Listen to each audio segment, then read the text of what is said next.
Welcome back inside the Louisiana Superdome as we preview today's Ennis Divisional playoff game between the New Orleans Saints and the Arizona Cardinals. We are now joined by Hall of Fame to be, and I say that with utmost confidence.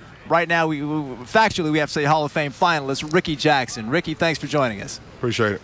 Well, Rickey, let me ask you this. You played a lot of games in the Superdome here, and you played a lot of games in dome stadiums during your time in the NFL. We know it's going to be loud in here. Take us on the field and tell us what sort of advantage, what sort of role that plays and how the offense gets their snaps, how the offense plays their game, and what you do as a defender to take advantage of that. I tell you, man, it's great for a pass rusher to come into a dome like this and, you know, knowing that we got the home field advantage and the crowd going to be so loud, the offensive tackle really can't hear the snap count, so you can get a chance to play with him. You can move in the front of him, the ball get ready to get snapped, you can move on the outside of him. When he look up, you already got a big jump on him. So that's why the pass rushers in the NFL really at home get advantage over the tackles, because the tackles have to sit there and try to look at the ball getting snapped and then try to catch up with the fast guys, and they really can't do it. Rickey, you played in a bunch of big games, a bunch of playoff games with the Saints. Of course, you won a Super Bowl with the 49ers in '95. What's going through the minds of the players as they come to the Superdome right now, getting ready for a playoff game compared to a regular season game? I mean, it got a lot of advantage to the Cardinals because they went to the Super Bowl last year, and they hungry trying to repeat and get back there where they can revenge what they didn't accomplish last year.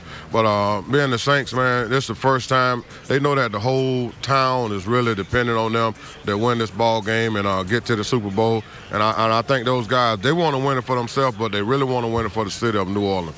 Rickey, I want to get on that noise issue one more time. Now, I think we all assume that it's a tremendous advantage for a team that plays in the Dome over the visiting team coming in here.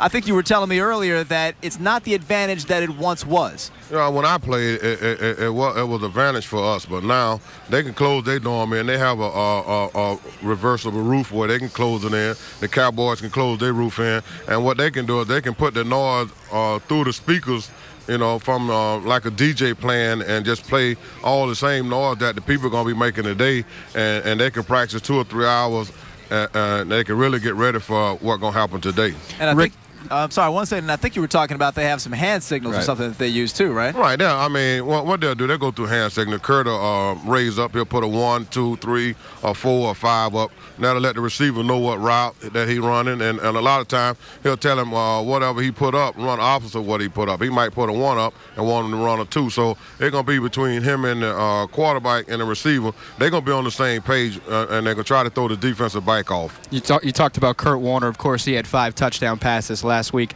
against the Packers. What was your reaction to watching that game and seeing the Cardinals put up 51 points, and can the Saints defense slow them down?